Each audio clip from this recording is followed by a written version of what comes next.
Hello guys, welcome. Today I'm going to be teaching you how to create or how to make a transparent dishwashing liquid soap. And as usual, these are the ingredients I would like to introduce them first. I'll tell you why your products are not transparent as you desire them to be, and how to achieve that transparency you want, or why your products are not as thick as you want them to be. Sometimes you just have these kind of reactions, and at the end you don't get exactly what you want, why. So stick with us in this video, and if you've not subscribed to our channel, please subscribe. I promise you, for every 1,000 subscription we have, I'm going to be leaking very big secrets to your chemical production processes as happens in the industry. So this is just a micro scale production that I normally run, and it's also my lab, so to say, where I also run experiments for some companies. So whatever I'm giving you here, just be sure that it's exactly what you are getting from those big companies you're seeing out there. Today I want to make a dishwashing liquid like Morning Fresh and like the big companies, a transparent, sparkling one. I'll tell you exactly all the ingredients in them. So follow us. First of all, I'll be introducing the materials we're going to use. So we have these materials here. So I'll be introducing them one by one for you, so you know exactly what to use and what not to use. Here we have our water. First thing you have to do is to measure out the water you want. For these micro experiments, I'm going to be using just 1 liter of water. So I have my water measured out already in a bowl. That's also going to serve as my reactor. So you have your water measured out. This is 1 liter of water, and all these things here. Next, you have your core ash. I'll come back to this. This is a very essential ingredient. In fact, it is one of the most essential ingredients in transparent dish washing liquid. So I'll come back to it and explain what it is used for more later. You have your nitrosol or antisol as is used. This is your antisol or nitrosol. You can just go to the market and ask them for the soap ingredients, and they give you these things. Most of them just give you either of them without really knowing, because one is usually not in the market, the other one is in the market or something like that. So you just have to alternate them, since they also serve the same purpose. So this is your antisol or nitrosol.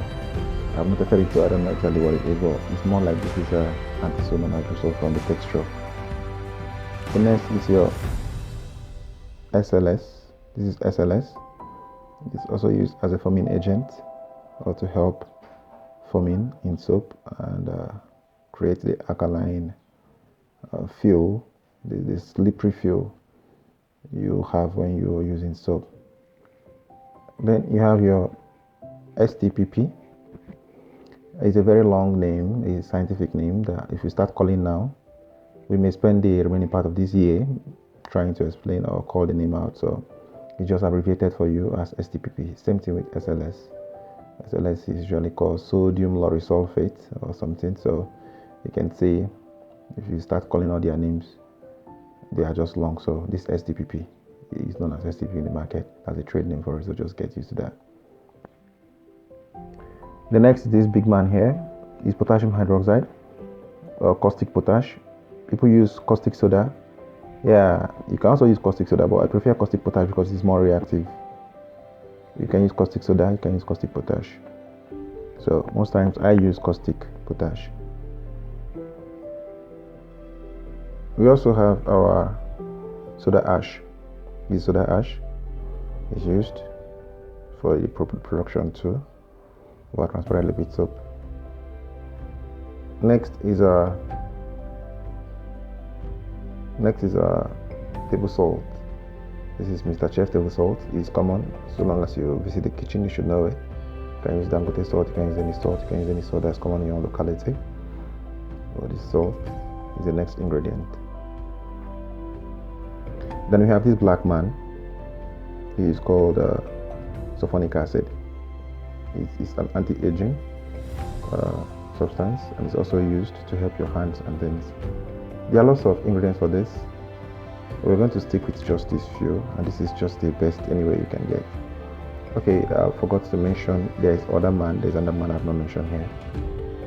This man here is not in solid form, he's in liquid or pasty form. He's called Texapon. German. He's very good in soap making. Also helps in boosting foam and things. He's just very good. Texapon. The next liquid is your foam booster. This foam booster is also very, very good to help make more foam, or make the soap produce more foam. The other ways of enhancing foaming or making your soap foam or lather very well, and I'll be teaching you that if you need that too. This is also foam booster too. So the foam booster can come in these kind of colors, the first one and this one. So, but usually I prefer the one that is more transparent. So if you're making transparent soap, go for the one that is more transparent, because anything you use that is less transparent will always cause blurring or translucency or whatever it is that will cause your soap that you don't like. So these are the basic things you need.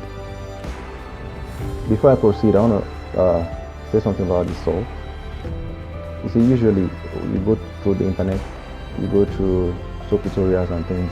A lot of them always recommend you using salt, especially for thickening or for something. They tell you there's a problem. They say it's not as thick as you want. They say use salt.